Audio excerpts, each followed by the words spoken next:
tous, je suis vraiment très heureuse de vous retrouver aujourd'hui dans une toute nouvelle vidéo. Nous allons parler des banques parce que c'est une question qui m'est vraiment très régulièrement posée. Est-ce que nous pouvons faire un emprunt avec une banque espagnole si nous ne sommes pas résidents? Si nous sommes résidents, quelle est la différence? Et ainsi de suite. Donc j'ai décidé de me renseigner auprès des banques ici en Espagne et de vous répondre. Je me présente, je m'appelle Anaïs Carrel, je suis indépendante dans l'immobilier en Espagne et je vous souhaite la bienvenue dans Francophone Immobilier en Espagne.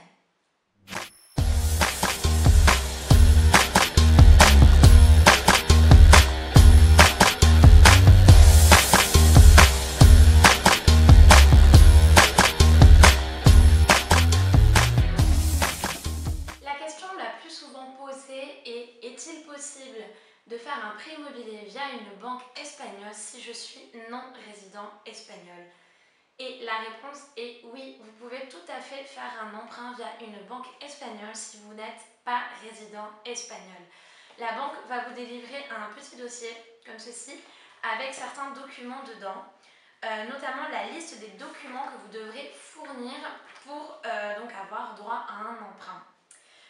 Donc par exemple, si vous êtes, il y a plusieurs situations, si vous êtes salarié, si vous êtes indépendant ou si vous êtes retraité, donc vous aurez des documents à fournir à la banque afin qu'elle puisse l'analyser, comme par exemple les 3 derniers bulletins de salaire si vous êtes salarié, ou encore la déclaration de vos revenus si vous êtes indépendant, le certificat d'enregistrement comme auto-entrepreneur ou encore une attestation de travail qu'il faudra fournir.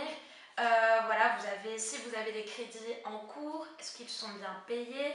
Si vous avez d'autres sources de revenus, notamment si vous percevez des loyers, par exemple, si vous avez déjà fait de l'investissement.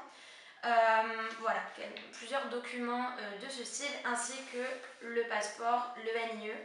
J'ai parlé dans une vidéo précédente de l'importance du NIE quand on vit en Espagne. Donc je vous mettrai un petit lien, n'hésitez pas à aller voir, c'est vraiment très important d'avoir son NIE si vous souhaitez donc soit venir habiter ou soit investir en Espagne. Donc un justificatif de domicile, voilà, quelques documents comme ceci qui sont obligatoires pour faire un emprunt à la banque. La deuxième question qui revient le plus régulièrement est: a-t-il une différence entre être non-résident espagnol et être résident lorsque l'on veut faire un emprunt immobilier? Alors oui, il y a une différence et c'est assez simple, cette différence se fait sur l'apport personnel. Si vous êtes non-résident espagnol, il va vous falloir rajouter 30% d'apport personnel au crédit. Si vous êtes résident espagnol, il va vous falloir rajouter que 20%. Comment ça fonctionne? La banque vous prêtera, donc si vous êtes non-résident espagnol, 60% de la valeur la plus basse. C'est-à-dire, quand vous avez trouvé votre maison ou votre appartement, vous le ferez expertiser. Attention, l'expertise est à votre charge. Et la banque prendra en compte la valeur la plus basse entre le contrat de vente et l'expertise. Si vous êtes non-résident espagnol, elle vous prêtera donc 60%, il vous faudra apporter 30% de la somme. Et si vous êtes résident espagnol, elle vous prêtera 80%, vous aurez donc 20% à apporter. Vous pouvez emprunter durant 20 ans maximum. Si vous avez plus de 65 ans, vous pouvez emprunter sur 10 ans.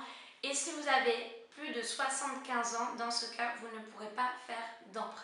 Le taux d'intérêt peut varier sur votre emprunt si vous choisissez par exemple de prendre votre assurance maison avec votre banque, l'alarme, etc. Plus vous prendrez d'options avec votre banque, plus votre taux d'intérêt va baisser. Mais ça, bien entendu, il vous suffit d'aller à la banque, de comparer les différents services et les différentes banques et de prendre ce qui vous convient le mieux. La première question que l'on m'a posée et dont je suis partie me renseigner auprès des banques, c'est: est-il possible d'emprunter via une banque espagnole si nous sommes non-résidents espagnols et que nous souhaitons acheter en France? Alors, ce cas peut paraître un peu particulier, mais c'est tout à fait possible qu'il y ait des personnes qui vivent en Espagne, qui n'ont pas encore leur carte de résident, qui souhaitent passer par une banque espagnole pour acheter un bien en France. Alors, c'est possible, par contre c'est forcément plus compliqué. Là où ça va vous faciliter la tâche, c'est si vous avez déjà acheté en Espagne. Si vous avez déjà un appartement ou une maison où vous êtes propriétaire sur le territoire espagnol, alors la banque la prendra comme référence et là, vous aurez droit de faire un crédit pour un achat en France. Si ce n'est pas le cas, alors là je vous conseille vraiment d'aller voir avec votre conseiller et de trouver des solutions, mais ça risque d'être assez compliqué. Voilà, j'espère avoir répondu au mieux aux 3-4 questions qui me reviennent vraiment très régulièrement au sujet de l'emprunt immobilier ici. Si vous avez plus de questions, n'hésitez pas à me le dire, soit je referai une vidéo plus approfondie, ou alors je pourrai vous écrire, vous répondre directement en message privé comme je le fais assez régulièrement. Voilà, j'étais vraiment très heureuse de faire cette vidéo et je vous dis à bientôt dans une toute nouvelle vidéo.